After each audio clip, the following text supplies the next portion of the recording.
Hello friends, स्वागत है आप सभी का हमारे यूट्यूब चैनल पे। और आशा करता हूँ आप लोग अच्छे होंगे, स्वस्थ होंगे। ये हमारा लेक्चर नंबर 3 है, सर्कुलर मोशन पे ही। हम लोगों ने लेक्चर नंबर 1 में पढ़ा था टेंजेंशियल एक्सेलरेशन क्या होता है और सेंट्रीपिटल एक्सेलरेशन क्या होता है, और उसी से रिलेटेड फोर्स भी पढ़ा था, टेंजेंशियल फोर्स और एक्सेलरेशन सेंट्रीपिटल फोर्स। और एंगुलर वेलोसिटी जो है वो टेंजेंशियल या फिर लीनियर वेलोसिटी से किस तरीके से रिलेशन रखता है वो भी देखे थे। और सेकेंड लेक्चर में हम लोगों ने देखा था उसका डेरिवेशन जो होता है, टेंजेंशियल एक्सेलरेशन का डेरिवेशन कैसे आता है और सेंट्रीपिटल एक्सेलरेशन का डेरिवेशन किस तरीके से निकालते हैं। दोनों बेसिकली कंबाइंड फॉर्म है, वो भी हम लोगों ने निकाल रखा था। प्रॉपर डेरिवेशन किया था हम लोगों ने।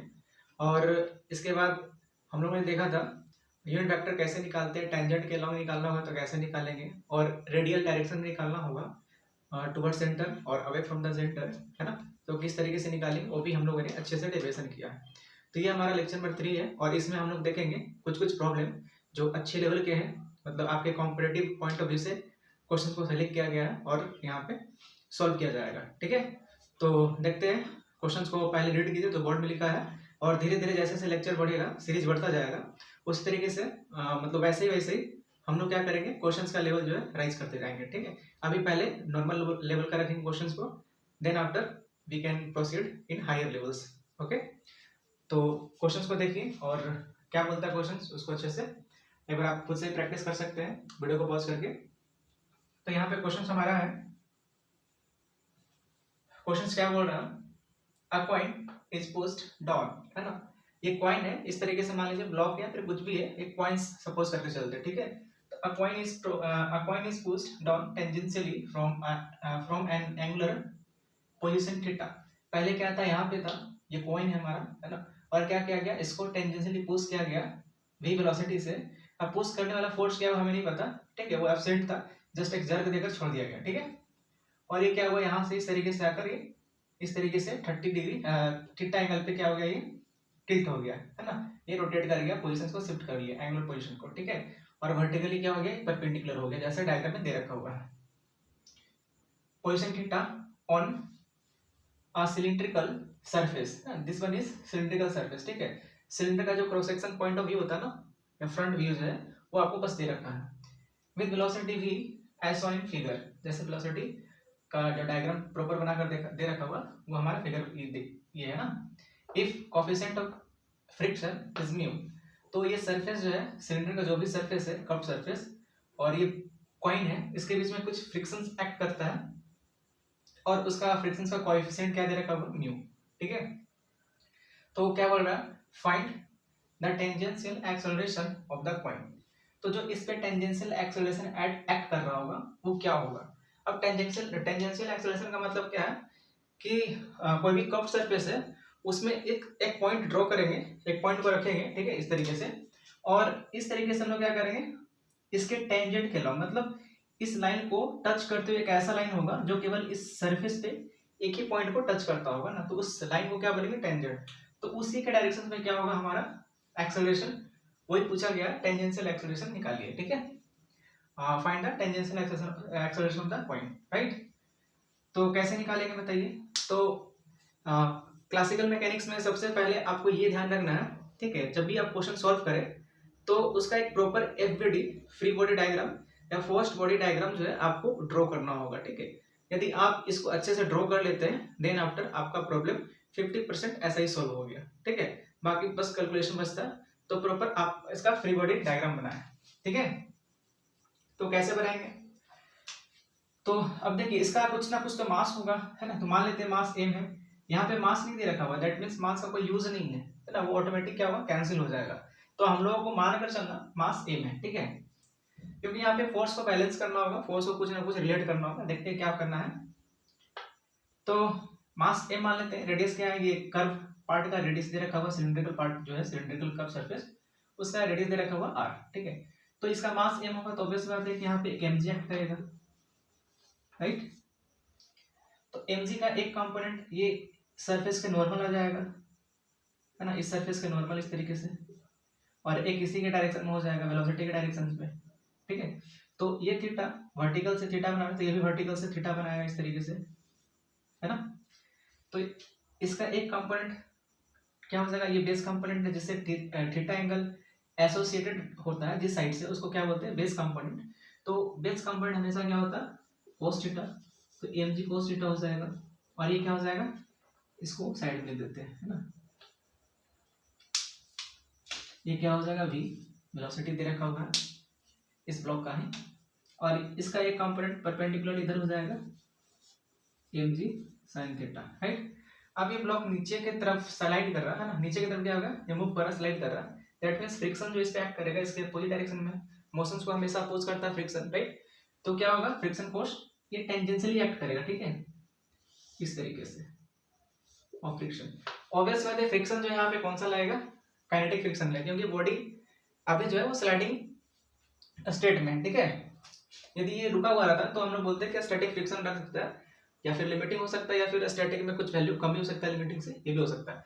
लेकिन यहाँ बॉडी क्या स्लाइड कर रहा है, जबकि वेलोसिटी v है, यहाँ पे वेलोसिटी v दे रखा हुआ, दैट मींस की बॉडी स्लाइडिंग स्टेट में है। और जब भी बॉडी स्लाइडिंग स्टेट में है और फ्रिक्शन एक्ट करेगा, तो उस पे जो है फ्रिक्शन लगने वाला जो फ्रिक्शन का पार्ट होता है या फ्रिक्शन का टाइप होता है वो काइनेटिक फ्रिक्शन ही होता है, ठीक है।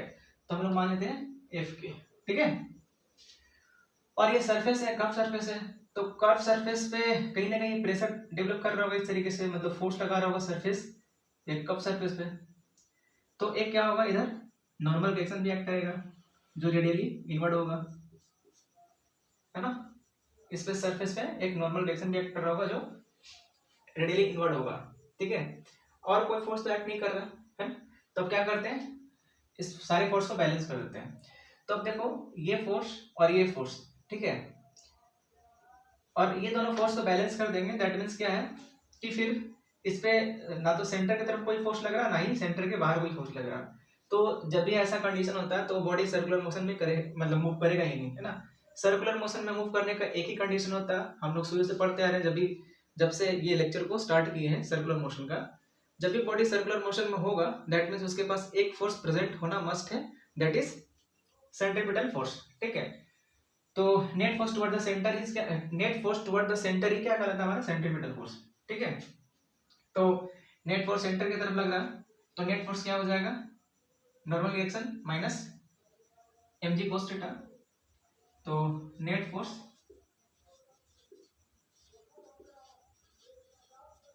टुवर्ड्स सेंटर क्या हो जाएगा, normal reaction minus mg cos theta, this force minus this force equals to क्या हो जाएगा, सेंट्रीपिटल फोर्स। और हम लोगों ने ये फॉर्मूला निकाल रखा था mv²/r, जो कर्व पार्ट का रेडियस होगा, है ना, उससे डिवाइड करते हैं। तो यहाँ पे नॉर्मल रिएक्शन क्या हो जाएगा, mg cos theta plus mv²/r, इसको इक्वेशन 1 मान लेते हैं, ठीक है। कोई प्रॉब्लम, कोई प्रॉब्लम नहीं। नेक्स्ट क्या है हमारा, टेंजेंट के लॉ क्या है, फोर्स को बैलेंस करते हैं। और ऑब्वियस बात है कि बॉडी जो है अभी मूविंग स्टेट में, दैट मींस कि इधर का फोर्स जो होगा टेंजेंट के डाउनवर्ड डायरेक्शन में जो फोर्स लग रहा है वो क्या होगा, डोमिनेटिंग होगा, वो ज्यादा होगा as compare to friction force. Obvious बात है कि काइनेटिक फ्रिक्शन तभी लगता है जब बॉडी मूवमेंट में हो, मतलब मूविंग स्टेट में हो, और ये हमेशा क्या होगा, जो डोमिनेटिंग फोर्स से कम ही लगेगा, तभी ये मूव कर सकता है, अदरवाइज मूव ही नहीं करेगा बॉडी। तो क्या करेंगे, along the tangent net force along the tangent क्या हो जाएगा, बताओ आप लोग, net force along the tangent क्या होगा, तो ये फोर्स डोमिनेटिंग है और ये फोर्स कम है, तो क्या हो जाएगा mg sin थीटा माइनस, एक काम करते हैं यहाँ पे हम लोग f के को लिख लेते हैं ना, ताकि स्पेस यहाँ पे बचे। तो हम जानते हैं कि काइनेटिक फ्रिक्शन क्या होता है, म्यू टाइम्स n, है ना, म्यू टाइम्स क्या होता है n, काइनेटिक फ्रिक्शन को हमेशा ऐसे लिखते हैं mu times n, normal reaction, ठीक है। तो यहाँ पे क्या हो जाएगा, mu n equals to mass into acceleration, और ये एक्सेलरेशन कौन सा होगा, टेंजेंट के लॉ, क्योंकि टेंजेंट के लॉ का हम लोग मोशंस का बात कर रहे हैं, फोर्स को हम लोग क्या कर रहे हैं, न्यूटन्स लॉ यूज कर रहे हैं इस फोर्स को बैलेंस करने के लिए, या फोर्स इक्वेशन जो हम लोग along the tangent he right कर रहे हैं यहाँ पे, राइट। तो यहाँ पे जो भी एक्सेलरेशन होगा इस डायरेक्शन में टेंजेंट के लॉन्ग, वो क्या होगा, टेंजेंशियल एक्सेलरेशन होगा, अब n का वैल्यू में क्या है 1 में पता है इक्वेशन 1 में, तो n का वैल्यू उठाकर डायरेक्टली यहाँ पे रख देते हैं, तो क्या हो जाएगा mg sin theta minus mu times mg cos theta plus mv square by r equals to mass into acceleration लगा टेंजेंट। मास क्या होगा चारों तरफ से कट जाएगा ना, इसलिए मास का कोई रिक्वायरमेंट नहीं था और ना ही क्वेश्चन में दिया गया था। ठीक है, तो हम क्या करते हैं थोड़ा सा इरेज करते हैं क्वेश्चन का पार्ट को स्पेस बनाने के लिए। सर्कुलर मोशन में सारा क्वेश्चन क्या होता है इंटरेस्टिंग होता है, प्रोवाइडेड आपको थोड़ा सा कंसेप्ट क्लियर रखना पड़ेगा। ठीक है, कंसेप्ट क्लियर है तो क्वेश्चन बहुत ही इजी बन जाएगा और बहुत मजा भी आएगा क्वेश्चन बनाने में। ठीक है, इसी को हम लोग क्या करते हैं इसको 2 बोल देते हैं। ठीक है, ऑन सॉल्विंग इक्वेशन 2 राइट, क्या हो जाएगा g sine theta minus mu times bracket को ओपन करते हैं, यहाँ पे क्या हो जाएगा cos theta minus mu times v square by r equals to 80। बस हो गया और क्या, क्वेश्चन खत्म। 80 इक्वल्स टू क्या हो जाएगा, इसमें ऑब्वियस बात है जी भी होगा ना, जी छोड़ दिया हम लोग, जी को कॉमन लीजिए, जी into sine theta minus mu times cos theta minus mu v square by are, this one is tangential acceleration. तो इस पे जो एक्सेलरेशन एक्ट कर रहा है टेंजेंट के लॉ वो क्या हो जाएगा g into sine theta minus mu times cos theta bracket into minus mu v square by r. तो ये हमारा क्या हो जाएगा टेंजेंशियल डायरेक्शन में जो एक्सेलरेशन होगा वो हो जाएगा। ठीक है, तो नेक्स्ट क्वेश्चन हम लोग देखते हैं, बोर्ड पे लिखते हैं।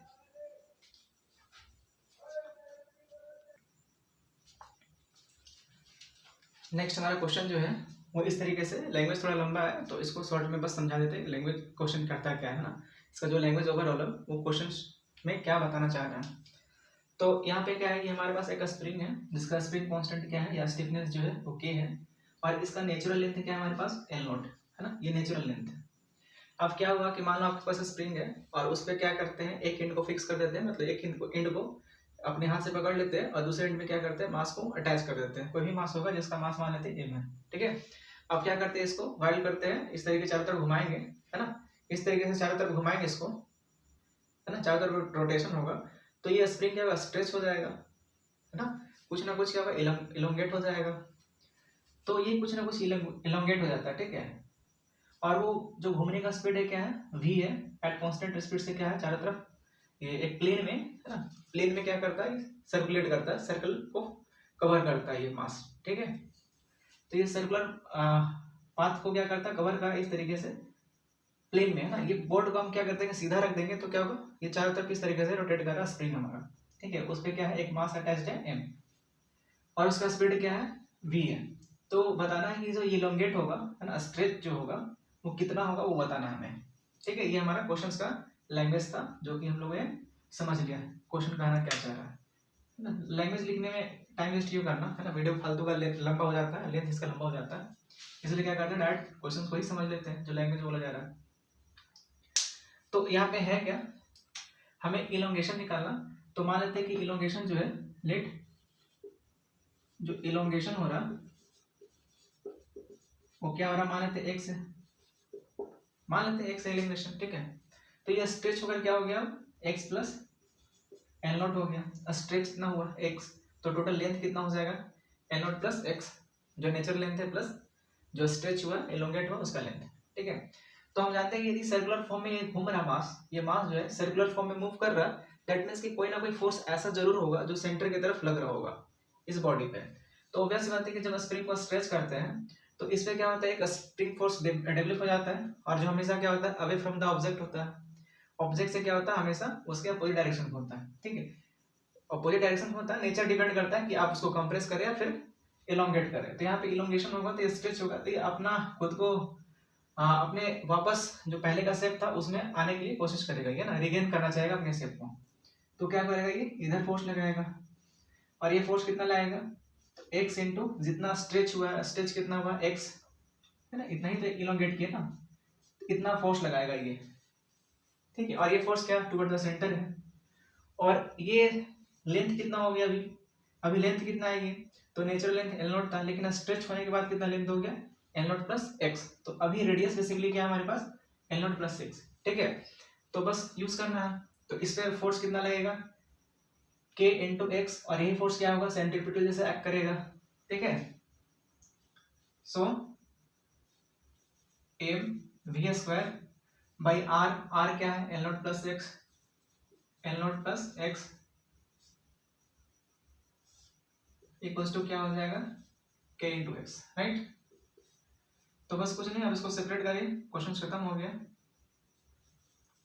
M v not m v square equals to k times x into x plus l not, तो k x square plus k x l not, इसको इस तरीके से लिखते हैं k l not into x है ना, k l not into x minus इसको भेजते राइट साइड, तो क्या हो जाएगा m b square equals to 0 है। एक्स में क्या है क्वाड्रेटिक बन रहा, तो बस क्वाड्रेटिक सॉल्व कर दो। On solving quadratic equation for x, किसके लिए निकाल रहे हैं फॉर एक्स, तो एक्स इक्वल टू क्या हो जाएगा माइनस बी है ना, इस तरीके से फॉर्मूला होता है ना, minus b plus minus under root b square minus 4ac by 2a, यही तो होता है ना क्वेश्चन का इसका सॉल्यूशन क्वाड्रेटिक का। बस माइनस बी क्या है, तो बी हमारे पास ये है, तो k times l not minus और प्लस माइनस, तो माइनस करेंगे तो ओवरऑल नेगेटिव होता है, लेकिन तो नेगेटिव नहीं होता, हमेशा पॉजिटिव होता है, इसलिए क्या करेंगे इसको पॉजिटिव रखेंगे, ये माइनस को हटा देंगे, ठीक है। Under root b square, b square क्या हो जाएगा k not l square minus 4ac minus 4a क्या है ए का कॉफिशिएंट, एक्स स्क्वायर का कॉफिशिएंट ही a कहलाता है, तो k हो जाएगा k इंटू ये माइनस m, तो माइनस और माइनस प्लस हो जाएगा, तो प्लस 4ac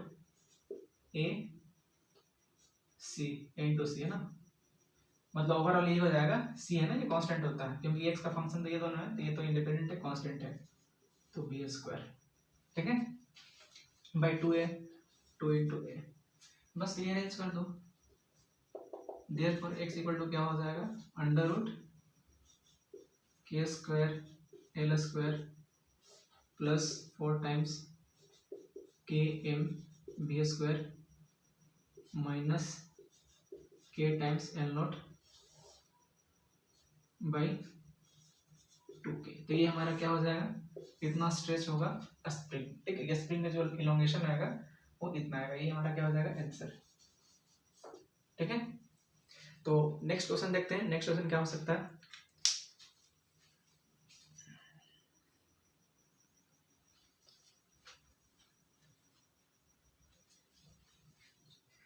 ये हमारा थर्ड क्वेश्चन है, ये हमारा थर्ड क्वेश्चन है, और ये क्वेश्चन बहुत ही अच्छा है, मतलब थोड़ा सा लॉजिकल क्वेश्चन है, और ये बोल सकते हैं मेंस के लेवल के आसपास ही है, या फिर मेंस से थोड़ा ऊपर ही लेवल बोल सकते हैं, अच्छा क्वेश्चन है ये।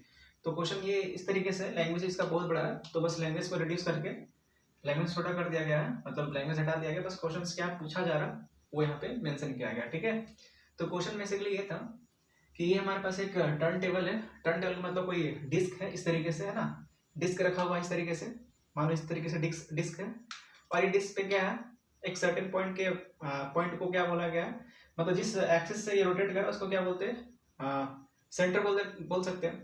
तो ये सेंटर से सर्टेन डिस्टेंस पे क्या है इस मास को रखा गया, ब्लॉक को रखा गया, जिसका मास दे रखा हुआ है m, और सेंटर से या एक्सिस ऑफ रोटेशन से क्या है उसका डिस्टेंस r है, ठीक है।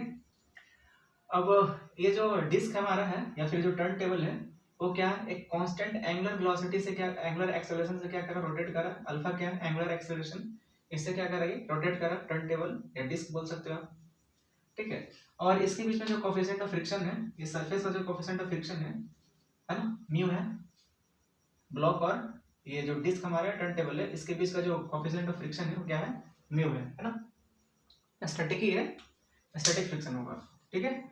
तो आपको बताना क्या है क्वेश्चन में जो दे रखा हुआ है find the time after which the slipping occurs between the block and turn table. तो वैसा कौन सा टाइम होगा जिसमें ये ब्लॉक जो है वो स्लीप करना शुरू कर देगा ये टेबल से, है ना। आप ऐसे भी प्रैक्टिकल भी कर देख सकते हो। कोई आपके पास कोई कॉपी है, कुछ भी रख लो, मतलब एक फ्लैट टाइप का होना चाहिए, ठीक है। आप उसके सेंटर पे कुछ ही किसी तरीके से रोटेट करने के लिए एलिजिबल हो, और सेंटर से कुछ डिस्टेंस पे क्या करो, एक मास को रख दो और उसको क्या करो, रोटेट करो। तो रोटेट करोगे तो स्टार्टिंग में क्या होगा, ब्लॉक या फिर जो भी मास रखे हो वो स्लाइड नहीं करेगा, लेकिन जैसे जैसे स्पीड बढ़ाओगे, जैसे जैसे स्पीड इंक्रीज करेगा, वैसे वैसे क्या होगा, जो ब्लॉक है उसका भी एंगुलर वेलोसिटी इंक्रीज करेगा। दैट मीन्स कि एंगुलर सेंट्रीपिटल एक्सेलरेशन भी इंक्रीज करेगा, और साथ साथ टेंजेंशियल एक्सेलरेशन भी इंक्रीज करेगा, क्योंकि एंगुलर वेलोसिटी कांस्टेंट है। तो टेंजेंशियल एक्सेलरेशन नहीं, टेंजेंशियल वेलोसिटी भी इंक्रीज करेगा, ठीक है। अब टेंजेंशियल वेलोसिटी इंक्रीज करेगा, दैट मीन्स कि जो बॉल है वो बाहर की तरफ जाना शुरू कर देगा, या फिर बोल सकते हो स्लाइडिंग करना शुरू कर देगा, ठीक है। तो यहाँ भी कुछ वैसा ही केस है। तो होगा क्या यहाँ पे, मान लेते हैं कि एट टाइम टी पे क्या होगा, ये ब्लॉक स्लाइड करना शुरू कर देगा, ठीक है। तो ऑब्वियस बात है कि अल्फा है, दैट मीन्स एंगुलर एक्सेलरेशन है, और एंगुलर एक्सेलरेशन है दैट मीन्स कि टेंजेंशियल एक्सेलरेशन है। जहां भी अल्फा एग्जिस्ट करेगा वहां पे टेंजेंशियल एक्सेलरेशन भी एग्जिस्ट करेगा, और ये अल्फा कांस्टेंट है, दैट मीन्स टेंजेंशियल एक्सेलरेशन भी कांस्टेंट है। कांस्टेंट है तो ये वेलोसिटी जो है डिस्क का जो रोटेशन है वो यूनिफॉर्म नहीं होगा, नॉन यूनिफॉर्म होगा, ठीक है। मतलब इसका स्पीड हमेशा चेंज करेगा डिस्क का। तो हम मान लेते हैं कि at a certain time T जो डिस्क का वेलोसिटी हो गया या स्पीड हो गया वो क्या है, v है, ठीक है। तो हमें क्या करना पड़ेगा, इसका टेंजेंशियल एक्सेलरेशन भी एग्जिस्ट करेगा और इसका सेंट्रीपिटल एक्सेलरेशन भी एग्जिस्ट करेगा, क्योंकि ये रोटेटिंग बॉडी है ना। जहां भी कोई रोटेशन होगा, सर्कुलर मोशन होगा, वहां पे टेंजेंशियल सेंट्रीपिटल एक्सेलरेशन तो होगा ही होगा। और यदि वो एक्सेलरेट कर रहा टेंजेंशियली, मतलब एक कांस्टेंट एंगुलर वेलोसिटी से, ठीक है, तो उस कांस्टेंट एंगुलर एक्सेलरेशन से, तो उसके पास क्या होगा, एक वेलोसिटी भी होगा जो कि इंक्रीज करता जाएगा, ठीक है, टेंजेंशियल एक्सेलरेशन के कारण, ठीक है। तो यहाँ पे क्या करते हैं, इसका फ्री बॉडी डायग्राम बनाते हैं। पहले सबसे पहला हमारा ये टास्क है।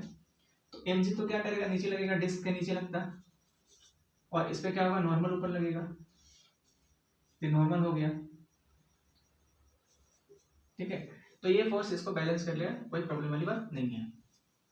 अब क्या होगा, ये रोटेट करे तो सेंटर की तरफ क्या करेगा, ये एक टेंजेंशियल एक्सेलरेशन लगेगा या टेंजेंशियल फोर्स लगेगा, मास इनटू एक्सेलरेशन बोल सकते हैं, ठीक है। और ऊपर की साइड मतलब ये डिस्क के हॉरिजॉन्टली जो है, डिस्क के पैरेलली क्या होगा, ये टेंजेंट के अलोंग भी फोर्स लगेगा इस तरीके से। ये टेंजेंट है ना, ये टेंजेंट है,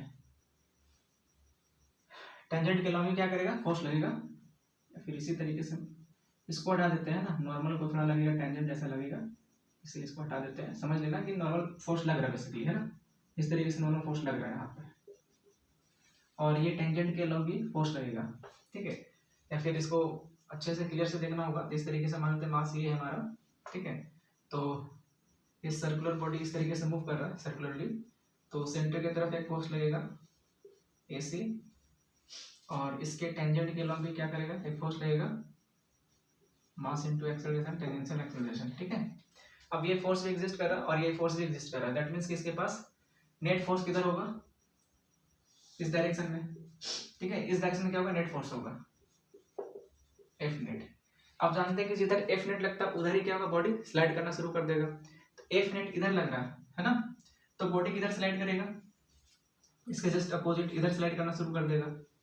या फिर ऐसे बोल सकते हैं, जिधर बॉडी जिधर बॉडी पे नेट फोर्स लग रहा है, मतलब नेट फोर्स किधर लग रहा है, इस डायरेक्शन में, तो जो क्या बोलते हैं, फ्रिक्शन फोर्स है ना, जो फ्रिक्शन फोर्स होगा, स्टैटिक फ्रिक्शन, वो भी क्या होगा, इसी डायरेक्शन में लगेगा ना। तो फ्रिक्शन फोर्स जो लगेगा वो कुछ इस तरीके से लगेगा, और वो स्टैटिक फ्रिक्शन होगा, ठीक है।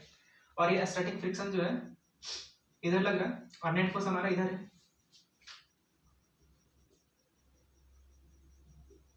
इस तरीके से। तो यदि ये एंगल थीटा होगा, ये एंगल टेंजेंट से जो नेट फोर्स से थीटा होगा, दैट मींस ये भी क्या होगा, टेंजेंट से थीटा होगा, ठीक है। तो अपन को निकालना क्या, टाइम जिसमें क्या होगा, ये स्लिप करना शुरू कर देगा। तो टाइम निकालने के लिए क्या करेंगे, बस कुछ नहीं, न्यूटन का फॉर्मूला यूज कीजिए, न्यूटन लॉ को यूज कीजिए। तो पहले तो हमारा सेंट्रीपिटल एक्सेलरेशन निकाल लेते हैं, क्योंकि नेट एक्सेलरेशन निकालना पड़ेगा नेट फोर्स के लिए। तो नेट सेंट्रीपिटल एक्सेलरेशन क्या हो जाएगा, तो हम जानते हैं क्या है, वी स्क्वायर बाई आर, ये रेडियस है, लेकिन वी स्क्वायर हमारे पास तो है नहीं, तो वी निकालना होगा, तो with the help of tangential acceleration. और टेंजेंशियल एक्सेलरेशन कैसे निकालेंगे, तो ए टी इक्वल्स टू क्या हो जाएगा, alpha into t, sorry alpha into r. Alpha हमारे क्वेश्चन में दे रखा हुआ है ना, जो एंगुलर एक्सेलरेशन है, और रेडियस जो एक्सिस ऑफ रोटेशन है उससे कितने डिस्टेंस पे है, ब्लॉक आर है ना, आर रेडियस पे। तो ये हमारा क्या हो जाएगा, टेंजेंशियल एक्सेलरेशन। तो हम जानते हैं क्या कि वेलोसिटी निकालने के लिए ऑब्वियस सी बात है कि अल्फा कांस्टेंट है तो आर भी कांस्टेंट ही होगा, तो ओवरऑल ए भी कांस्टेंट है, और जब भी एक्सेलरेशन कांस्टेंट होता है तो हम वहां पे क्या कर सकते हैं, इक्वेशन ऑफ मोशन यूज कर सकते हैं काइनेमेटिक्स का, ठीक है। तो फाइनल वेलोसिटी निकालने क्या करेंगे, v equals to u not plus a into t, लेकिन इनिशियली क्या था, ये जीरो है, क्वेश्चन में दे नहीं रखा है, दैट मीन्स कि स्टार्टिंग में शुरू से ही स्टार्ट मतलब रेस्ट स्टेट से ही, या फिर बोल सकते जब ये रेस्ट पे था तभी से ये रोटेशन करना शुरू किया डिस्क, ठीक है। तो इनिशियल वेलोसिटी क्या है, स्पीड जीरो है, तो ए इंटू टी हो जाएगा, और ए का वैल्यू क्या है हमारे पास है, जिसको यहाँ पे रख दीजिए, तो ये क्या मिल जाएगा, v equals to alpha r into t, ठीक है। अब v मिल गया हमारे पास, v हमें मिल गया है, तो ए सी क्या हो जाएगा, इसका वैल्यू उठाकर यहाँ पे रख दीजिए v के पास, तो क्या हो जाएगा, alpha square R T square है ना, आर स्क्वायर भी होगा तो आर से आर खत्म हो जाएगा, तो ये हमारे पास क्या हो जाएगा, ए सी हो जाएगा, ठीक है। ए सी मिल गया, और ए टी हमारे पास है ही, तो नेट एक्सेलरेशन कैसे निकालेंगे, और पहले हम लोग जानते हैं जो प्रीवियस लेक्चर में हम डेरिवेशन किए थे कि जो टेंजेंशियल एक्सेलरेशन होता है या फिर टेंजेंशियल फोर्स जो होता है वो इसके परपेंडिकुलर होता है सेंट्रीपिटल के, ठीक है। तो नेट निकालना होगा एक्सेलरेशन, तो कैसे निकालेंगे, ए सी का स्क्वायर प्लस ए टी का square, that means a c a equals to a c क्या हो जाएगा, अल्फा स्क्वायर, तो alpha to the power 4 r square t to the power 4 plus a t का value क्या है, alpha square r square. ये हमारा नेट एक्सेलरेशन हो गया इस बॉडी में जो लग रहा है सो, ठीक है। और ऑब्वियस बात है कि जब स्लाइड करना होगा तो नेट फोर्स क्या लगेगा हमारे पास, एफ नेट क्या हो जाएगा यूजिंग न्यूटन्स लॉ, तो मास इनटू एक्सेलरेशन, नेट एक्सेलरेशन, तो एफ नेट क्या हो जाएगा, मास इनटू एक्सेलरेशन क्या हो जाएगा हमारे पास, alpha to the power 4 r square t to the power 4 plus alpha square r square, ठीक है।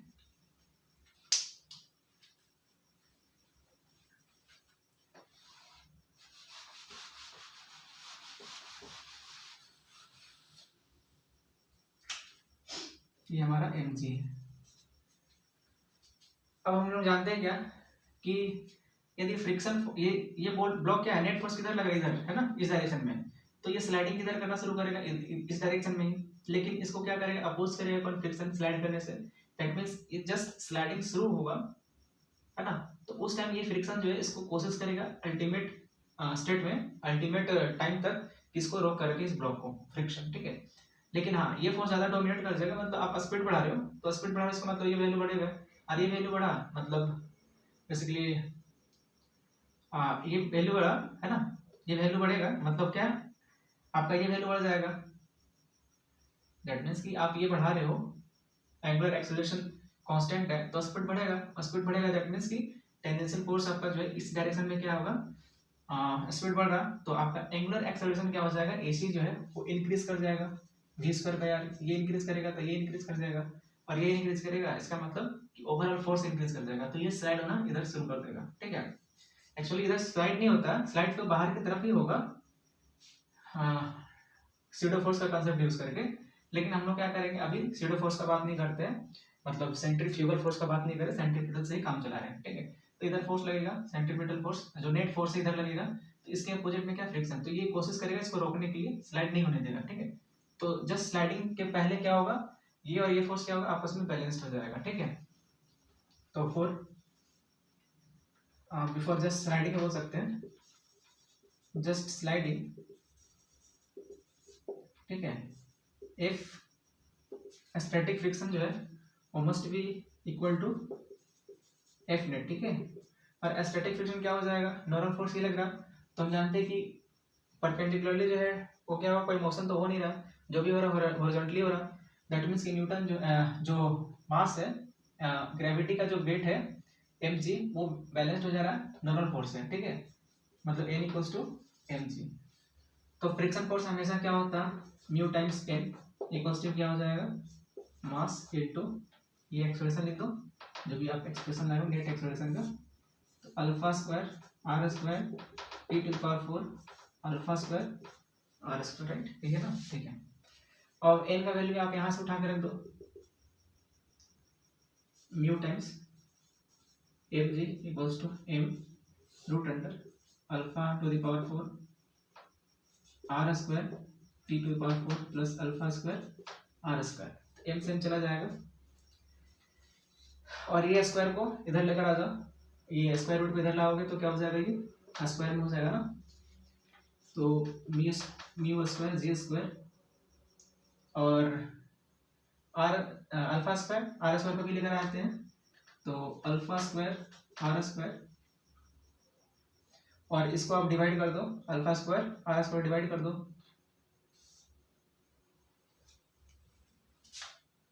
अल्फा स्क्वायर आर स्क्वायर को डिवाइड कर देंगे, बचेगा क्या टी, ठीक है। तो ये क्या है, पावर 4 है, तो इन सबों का पावर क्या हो जाएगा 1/4, ये हमारा क्या होगा टी। जो टाइम लगेगा इस ब्लॉक को स्लाइड होने में, मतलब जिस टाइम पे ये जस्ट स्लाइड होना शुरू कर देगा वो टाइम क्या हो जाएगा, ये होगा, ठीक है। तो ये हमारा क्या हो जाएगा, एक्सप्रेशन हो जाएगा टाइम स्लाइड करने का, ठीक है।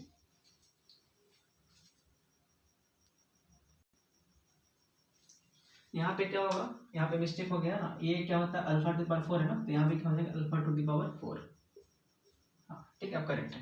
तो ये हमारा क्या हो जाएगा, टाइम हो जाएगा स्लाइड, जब शुरू स्लाइड करना जब शुरू करेगा तब। और नेक्स्ट क्वेश्चन क्या है हमारा, कि find angle made by friction with velocity at time of slipping. तो जस्ट ये स्लिप करना शुरू होगा, है ना, तो उसी टाइम में ये फ्रिक्शन फोर्स से कितना एंगल बना रहा है, वेलोसिटी, वो निकालना है हमें।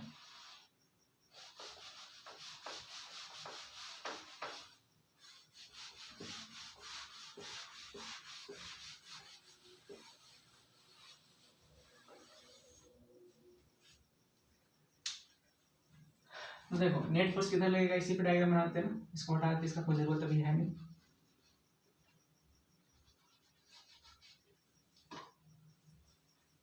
इसको कोई जरूरत है नहीं अभी। एक फोर्स इधर लगेगा सेंटर के टुवर्ड्स तो लग ही रहा है, और एक फोर्स इधर लगेगा, है ना, ये टेंजेंट है हमारा, सर्कुलर मोशन में जब करेगा बॉडी सर्कुलेट, इस तरीके से डायग्राम सही नहीं बन रहा, चलो इस तरीके से मान लेते हैं।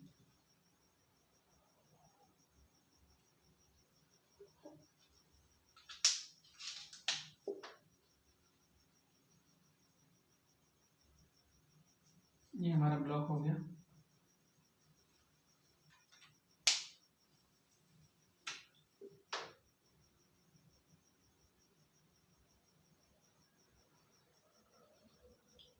ये हमारा सर्कुलर हो गया। तो इस तरीके टेंजेंट का फोर्स इधर लगेगा, टेंजेंशियली फोर्स, या फिर इसको 80 बोल देते हैं फिलहाल के लिए, और ये AC बोल देते हैं, ठीक है। तो ऑब्वियस बात है कि नेट फोर्स किधर लगेगा, इस डायरेक्शन लगेगा, नेट एक्सेलरेशन हमारा, और नेट एक्सेलरेशन उधर है, तो ऑब्वियस बात है कि फोर्स भी इधर लगेगा, नेट फोर्स, फ्रिक्शन फोर्स किधर लगेगा, इसके अपोजिट में।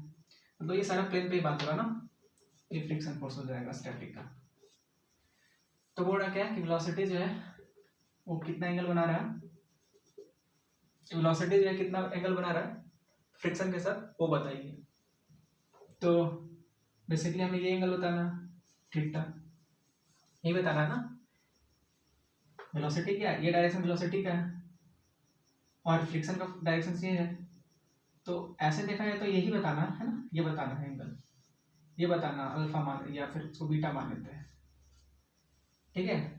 तो आप ये बताओ चाहे ये बताओ, बात एक ही है, क्योंकि वो 180 में से माइनस होता है तो फिर वही एंगल बचता है, ठीक है। तो वेलोसिटी का डायरेक्शन ये है और ये हमारा क्या हो जाएगा, फ्रिक्शन फोर्स का। तो ये एंगल मान लेते हैं थीटा है, तो ऑब्वियस बात है ये भी एंगल थीटा होगा अल्टरनेट एंगल से, ठीक है। और हम लोग जानते हैं क्या इस तरीके से, ये AC है, ये AT है, और ये एंगल क्या है, नेट है, नेट फोर्स, नेट एक्सेलरेशन, और ये थीटा है। तो यूजिंग पैरेललोग्राम क्या हो जाएगा, tan theta equals to perpendicular by base होता है, तो AC बाई AT ये होगा ना। तो थीटा इक्वल्स टू क्या हो जाएगा, AC का वैल्यू जस्ट निकाले थे हम लोग, क्या था एट टाइम t पे अल्फा r, यही था ना, अल्फा r क्या था, एट टाइम t पे हम लोग क्या निकाले थे, v स्क्वायर बाई क्या निकाले थे, r, यही है ना। और v का वैल्यू जस्ट निकाले थे हम लोग, क्या alpha square r into T square, यही निकाले थे ना। AC का वैल्यू क्या था, alpha square r T square, right. और AT का वैल्यू क्या था, alpha r alpha into r, या फिर r इंटू लिखते हैं, अल्फा इंटू r AT हो गया, ठीक है। और ये हमारा tan थीटा, तो थीटा इक्वल्स टू क्या हो जाएगा, tan इनवर्स अल्फा, या फिर एक अल्फा से एक अल्फा कैंसिल हो जाएगा, काट दो, r से बाहर चला जाएगा, तो अल्फा इंटू टी स्क्वायर बचेगा। अब t का वैल्यू अब निकाले हो, उसको रख दो, तो tan इनवर्स क्या निकाले थे अब, अल्फा का वैल्यू, t का वैल्यू क्या निकालते, अल्फा, यहाँ पे क्या था root under, so root under नहीं, पावर 4 था ना, तो यहाँ पे था अल्फा स्क्वायर r स्क्वायर, चलो कोई भी है, टी का वैल्यू जो भी निकाले उसको यहाँ पे रख देना, ठीक है। एक्सप्रेशन लंबा था, मुझे भी याद नहीं क्या है, और इसको साइड में लिखे भी नहीं थे। तो ये हमारा क्या हो जाएगा, एंगल अल्फा, ठीक है। टी का वैल्यू आप पुट कर देना, जो टी का वैल्यू पहले हम निकाले थे ना, वही यहाँ पे रख देना है। तो इस एंगल पे क्या होगा, जो हमारा ब्लॉक है वो जस्ट स्लाइड करना शुरू कर देगा, और ये एंगल क्या होगा, फ्रिक्शन फोर्स से बना रहा होगा, ठीक है। या फिर आप ये भी लिख सकते हो, या फिर प्रॉब्लम है तो आप ये भी लिख सकते हो, beta equals to pi minus theta, है ना, pi minus tan inverse alpha into T square, आप ये भी लिख सकते हो, कोई प्रॉब्लम बात नहीं है। तो ये भी एंगल है सही, और ये भी एंगल सही है। तो फ्रिक्शन फोर्स जो है वो थीटा एंगल बनाएगा, या फिर पाई माइनस थीटा भी हम लिख सकते हो, कोई प्रॉब्लम वाली बात नहीं है, दोनों सही है, ठीक है। तो आज का वीडियो यहीं तक, और नेक्स्ट वीडियो में हम और क्वेश्चंस करेंगे, और अच्छे लेवल का क्वेश्चन करेंगे, जो थोड़ा एडवांस लेवल का होगा, ठीक है। तो यहाँ तक बने रहने के लिए धन्यवाद, thank you so much, and take care of yourself.